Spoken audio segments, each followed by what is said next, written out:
እኔ ጌታቸው ረዳና ሬድዋን የጻፉት ጽሁፍ ቅድም አበራም እንዳለው ጦርነት ለመጀመር ወልስ ተጀምሯል ይላል። ለመጀመር እንደ መዘጋጃ ወይም ደግሞ እንደ ማታለያም ነው የማየው። በእንግሊዝኛ ስሞክ ስክሪን የሚሉት ነገር አለ ወይ በጽሁፍ ወይ በተለያዩ ማታለያ ዘዴዎች ጦርነት ከመጀመር በፊት ጠላትክን ወይም ደግሞ ሌላ አንተን ሊወቅስ የሚፈልገውን ኃይል ለማታለል የምትጠቀምበት ዘዴ ነውና አሁን ላይ እነዚህ ሰዎች በርካታ ህዝብ ባለቀበት ጦርነት የተሳተፉ መሪዎች ናቸው። ስለዚህ አሁን እንደገና ወደ ጦርነት ውስጥ ቢገቡ የዓለም አቀፉ ማህበረሰብ የሚያደርሰው ጫና ይኖራል። ስለዚህ የሞራል ሃይ ግራውንዱን ይዘው የሚዋጉ አይሆኑም። የሞራል ሃይ ግራውንድ እንዳላቸው የዓለም አቀፍ ማህበረሰብ የሚያደርስባቸውን ውግዘት ለመቀነስ ሲሉ አስቀድመው የመከላከል እርምጃ ለመውሰድ የማታለያ ጽሁፍ የጻፉ ነው የሚመስለኝ። ብልጽግና ኦልሬዲ ወደ ጦርነት ለመግባት የወሰነ ይመስለኛል። ይሄን ደግሞ የሚያደርገው አይ ቲንክ በሀገራችን ብሂል ሳይቃጠል በቅጠል በሚል እምነት ይመስለኛል። አሁን ይሄ ጽምዶ የሚሉት ኃይል እየተጠናከረ ከመጣ ጉልበት እያገኘ ከመጣ ችግሮቻቸውን አይረን አውት ካረጉ በደንብ ከፈቱ በደንብ በጋራ ሆነው ወታደራዊ ልምምዶችን ካደረጉ ነገ ከነገ ወዲያ ልክ ዛሬ በቅጠል ማጥፋት የምንችለውን እሳት ነገ በእሳት አደጋ መኪናም እንኳን ላናጠፋው እንችላለን። የህልውና ስጋት ሊያመጡብን ይችላሉ። ስለዚህ ዛሬ በፍጥነት ሄደን ብንመታቸው በደንብ ሳይጠናከሩ ልናሸንፍ እንችላለን የሚል እምነት በብልጽግና ዘንድ ያደረ ይመስለኛል። አብይ አህመድ በዚህ ጦርነት ውስጥ ይህን ጦርነት ማለት በጦርነቱ ቢሳተፍ አሁን ላይ በቀጥታ በውጊያ ቢሳተፍ ልክ ከዚህ ቀደም በሁለት ሳምንት ውስጥ ህወሓትን እንደወጋ ወይም አሸነፍኩ እንዳለው እንደማያሸንፍ ያውቀዋል። ሙሉ በሙሉ ጦርነቱን ሊያሸንፍ እንደሚችልም ያውቀዋል። ጦርነቱ ጀምረዋል እንጂ እንደምተናካ አታውቅም። በዚህ ዳውት ውስጥ ሆኖ ጦርነት ለማካሄድ ዳርዳር እያለ እንደሆነ ይሰማኛል።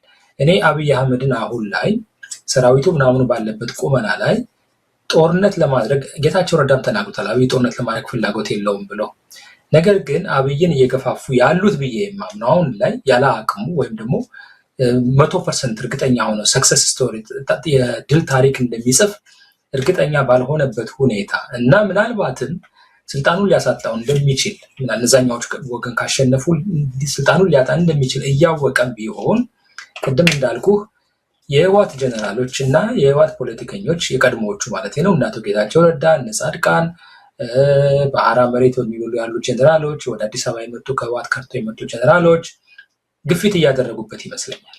እኛ ህወሓትን እናውቀዋለን፣ የጦርነትን እቅድ እናውቀዋለን፣ ከውስጥ ሰዎች አሉን። ስለዚህ አሁን ላይ ጦርነት ቢጀመር በቀላሉ እናሸንፋቸው እንችላለን። ስለዚህ ሰዓቱ አሁን ነው እያሉ ጫና እያሳደሩበት ይመስለኛል እንጂ አብይ ኢዝ ራይት ማይንድ በትክክለኛ እያሰበ አሁን ላይ የማያሸንፈውን ጦርነት ይጀምራል ብዬ አላምንም። የነጌታቸው ረዳና የሬድዋን ሁሴን ጽሁፍ በእኔ ግምገማ ወይም በእኔ አረዳድ ጦርነት ለመጀመር እንደ የዓለም አቀፉን ማህበረሰብ ወይም አንባቢውን ለማታለል የተጠቀሙበት ነው። ኦልሬዲ ግን ጦርነቱን የሚጀምሩት በእኔ ግምገማ በግማሽ ልብ ሆነው ነው። ምናልባትም በጦርነቱ ሂደት ሸምጋይ ሊመጣ ይችላል፣ ነገሮች ሊቀየሩ ይችላል ብለውም ተስፋ ሊያደርጉ ይችሉ ይሆናል። ግን እንደምናየው በህወሓት ወይም ጽምዶ በሚባለው ወይም በሌላው ኃይል በኩል የጦርነት ዝግጅት ሲካሄድ አናይም። በተለየ ሁኔታ እንቅስቃሴዎችን አናይም።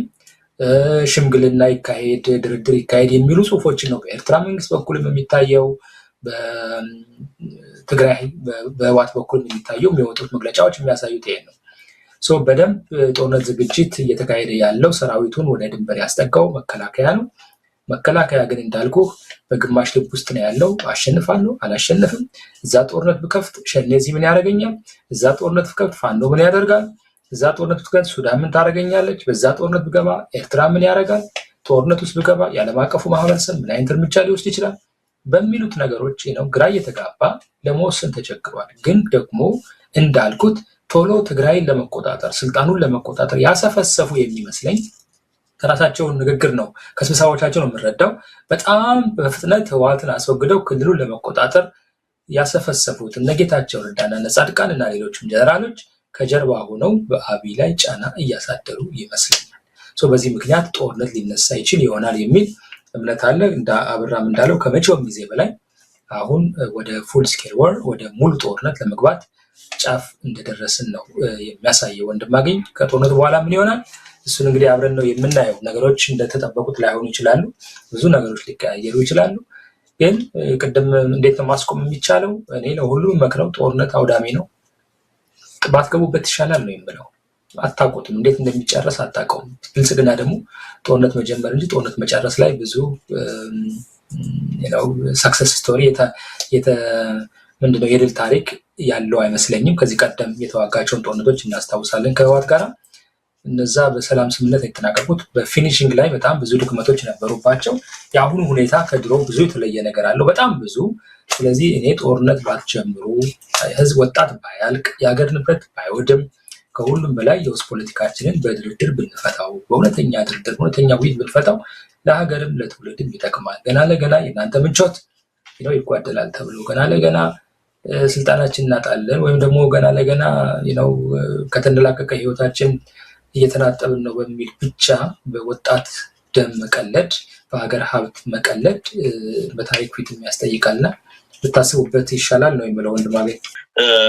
የፋሲልም ኮሜንት በጣም ሳውንድ ነው ማለት ብልጽግና እንደ ድሮው የሁሉም ነገር ቁጥጥሩ ህዝባዊ ድጋፉም አታሎም ቢሆን የተጭበረበረም ቢሆን መስለትም ቢሆን ከፍተኛ ድጋፍ ነበረው፣ በተለይ የመጀመሪያው የትግራይ ጦርነት ላይ።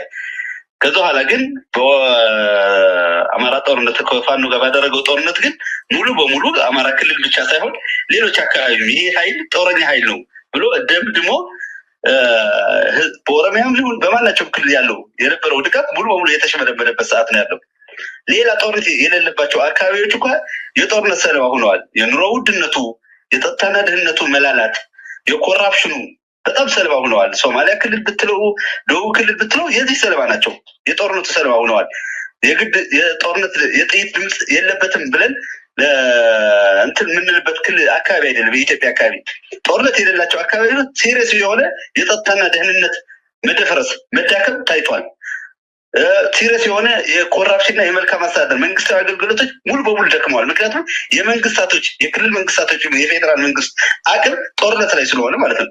የስራ አጥነት በዛ ነው። የስደት በጣም ከፍተኛ የሆነ ወጣቶች በስደት እየሄዱ ግማሾቻቸው በሞት ፈርዱ፣ ግማሾቻቸው ደግሞ አሳ እየበላቸው፣ ግማሾቻቸው በውሃ ጥም በጣም መከራ ውስጥ ገብተዋል፣ ሰለባ ሆነዋል ነው። ስለዚህ በእነዚህ ምክንያቶች ብልጽግና አንዱ የሚያስፈራው ያለው ህዝባዊ ድጋፉ መሽመድመዱ ነው። ህዝብ ካልያዝኩ ደግሞ ጦርነት ከባድ ነው። ስንቅና ትጥቅ የሚያቀርብልህ እሱ ነው። የሞራል ድጋፍ የሚያደርግልህ እሱ ነው። ልጆች የሚሰጥህም እሱ ነው። ይሄ ሁሉ አጥቷል። ያ ማለት ግን እሱን ብቻ አጥተዋል ማለት የብልጽግና ብቻ አጥተዋል ብዬ አላምንም። ህወሓትም እንደዛ ሊሆን ይችላል፣ ግን የባሰውን እዚህ ላይ ሊሆን ይችላል እና ከዚህ አንጻር አንድ አስፈሪ ነገር አለው። ሆኖም ግን ብልጽግና ወደ ጦርነት እንዲገባ የሚያስችሉ ወይ የሚገፋፉት ከተጠቀሱት አሳሳች የሆኑ ምክር ሀሳቦችም ይሁን አሳሳች የሆኑ ድጋፎች ውጭ የኢትዮጵያ ነባራዊ ሁኔታም ግን ያስፈራዋል። ምክንያቱም የኢትዮጵያ ህዝብ ብዙ ፖለቲካዊ፣ ኢኮኖሚያዊ፣ ማህበራዊ ጥያቄ አለው። አሁን ብልጽግና ጦርነት አቁሜያለሁ፣ ከእንግዲህ በኋላ ወደ ሰላማዊ ህይወት ተመልሼ በድርድርም ይሁን በሌላ መንገድ ከህዝብ ጋር ተወያይቼ የሰላም መንግስት በሰላም ጊዜ ያለው መንግስት ጥያቄ ጠይቁኝ ካለ የማይመልሳቸው ብዙ ጥያቄዎች አሉ። ህዝባዊ አመጾችም እየጠበቁት ነው ብዬ ነው የማስበው። ምክንያቱም ህዝባችን በጣም ተቆጥቷል እና ይሄን ማስታገስ የሚችልበት ብቸኛ መንገድ ጦርነት ከፍቶ ጦርነት ላይ ያለውኝ ብሎ መልስ በመስጠት አይ ኖ ጦርነቱን ፍትሃዊ አይደለም የስልጣን ጦርነት ብሎ ነው የታገለው ኃይል ካለንም እሱንን በማሰር በስመ ጦርነት በማሰር ውስጥ ትንሽ ጊዜ ለመግዛት ያለው አማራጭ ስላለ ይሄ ገፊ ምክንያት ነው ጦርነት እንዲገባ። ዝሮ ዝሮ ግን ወደ መፍትሄው ስንመጣ ግን ግልጽ ነው። በትግራይ የተደረገው ጦርነት፣ በኦሮሚያ ክልል 2011 ጀምሮ እየተደረገ ያለው ጦርነት፣ በአማራ ክልል ከ2015 ጀምሮ እየተደረጉ ያሉት ጦርነቶች ኢትዮጵያ ምን ላይ እንዳስቀመጣት ይታወቃል። የዲፕሎማሲ ተጽዕኖችን ወደ ዜሮ ወደ ኔጌቲቭ ወርዷል። የልማት ስራዎቻችን ይብዛም ይነሱ የነበሩ የልማት ስራዎቻችን አፈርድም ይበልተዋል። የጸጥታና ደህንነታችን ጉዳይ ሙሉ በሙሉ ደፍርሷል። የኢትዮጵያ ፖለቲካ በድምር ስታየው የጸጥታና ደህንነት ፖለቲካ ነው። አሁን አንድ ሰው ስለ ልማት የሚያወራልህ የለም፣ ስለ ፍትህ የሚያወራልህ የለም፣ ስለ የህግልና የሚያወራልህ የለም፣ ስለ መልካም አስተዳደር የሚጠይቅ ሰው የለም። አሁን እየጠየቀ ያለው የኢትዮጵያ ህዝብ ውለው ስለ መግባቱ ነው። በሌላ አማርኛ የኢትዮጵያ ፖለቲካ ሙሉ በሙሉ የጸጥታና ደህንነት ፖለቲካ ሆኗል። ያ ደግሞ እንዲህ እንደሆን ያደረገው ብልጽግና ከጅምር ጀምሮ ከስልጣን በመጣ ማግስት ጀምሮ እንጀጅ ያደረገባቸው ጦርነቶች ናቸው። ይብዛ ሚነስ ሁሉ ጦርነቶች ናቸው። ስለዚህ ይሄ የተራዘመ የጸጥታና ደህንነት ፖለቲክስ ደግሞ ውሎ አድሮ ህዝብን ይበትናል፣ አገርን ያፈርሳል። የተራዘመ ጦርነት ሁልጊዜ አገር ያፈርሳል። አገር መፍረስ ስቴትለስ ነው የሚያደርግና ከዚህ አንጻር አገር ከማዳን አንጻር ምን ቢደረግ ይሻላል የሚለው ኦብቪየስ ነው። እያንዳንዱ መንግስታት፣ እያንዳንዱ የተደራጁ ኃይሎች ጦርነት በፈለጉት ቁጥር የተደራጀ ኃይል ሰላም ፈላጊ መምጣት አለበት ነው። አሁን የኢትዮጵያ ህዝብ ሰላም ፈላጊ ነው፣ ግን የተደራጀ ኃይል አልወጣም እስካሁን። ሰላም ነው የምንፈልገው ብሎ መንግስት ላይ ፕሬዠር ማድረግ፣ ተጽዕኖ መፍጠር መንግስት ላይ ስለው ብልጽግና ማለት ብቻ ማለት አይደለም። ህወሓትም ቢሆን ተጽዕኖ ላይ መውደቅ አለበት።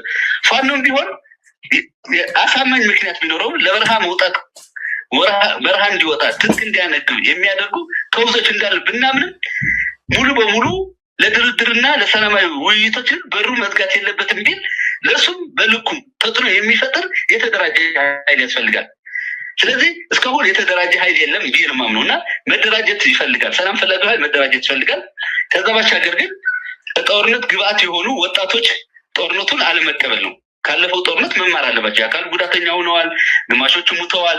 ትርጉም ለሌለው ነገር ማለት ለህዝብ ዓላማ፣ ለትልቅ ህዝባዊ ዓላማ፣ ሀገራዊ ዓላማ እኮ መስዋዕት ያባት ነው። ምንም ትርጉም ለሌለው ነገር አካል ማጉደል፣ ምንም ትርጉም ለሌለው መሞት። ለአንዳንዶች ደግሞ ህልማቸው የተገደሉ ወጣቶች እኮ አሉ። በዚህ 5-6 ዓመት እኮ ትምህርት ያልተማሩ ትውልዶች አሉ።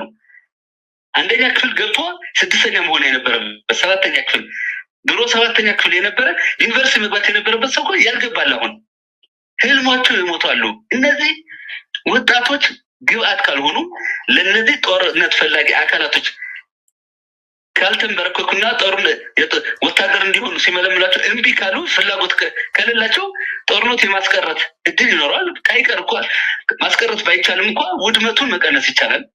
ከዛ በኋላ ወላጆች አሉ፣ የሀገር ሽማግሌዎች አሉ፣ የሃይማኖት መሪዎች አሉ። ሁሉም ፖለቲካዊ ልዩነት በድርድርና በሰላማዊ ውይይት የሚፈታበት አቅጣጫ እንዲፈለግ ጫና ማድረግ አለባቸው። የተደራጁ የፖለቲካ ፓርቲዎች እነዚህ ኢዜማና አብን የሚባሉ የጦር ሰባቂዎቹ ሳይሆን እነዚህ አካላቶች በጣም የሚገርም የተደራጁት ሰላማዊ ትግል ስልት አድርገው የተነሱ ኃይሎች ናቸው። ኢዜማ አሁን ግን ሌላ ብልጽግና ሆኖ ጦር ሲሰብክ የጦርነት ጋር ሲመታ ስታይ ታዝናለን።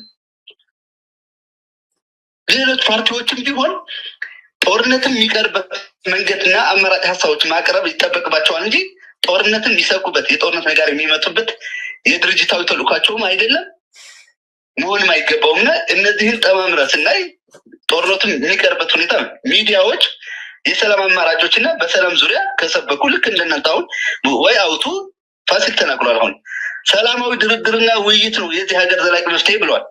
ሌሎች ጋዜጠኞችም ልክ ወንድማገኝ እንደምትሉ ሌሎች ሚዲያዎችም እንደ ኤምኤስ ያሉ ሌሎች ሚዲያዎችም በሰላምና ሰላም ዙሪያ ተጽዕኖ ከፈጠራችሁ ጦርነት የማይቀርበት ምክንያት ምንም የለም።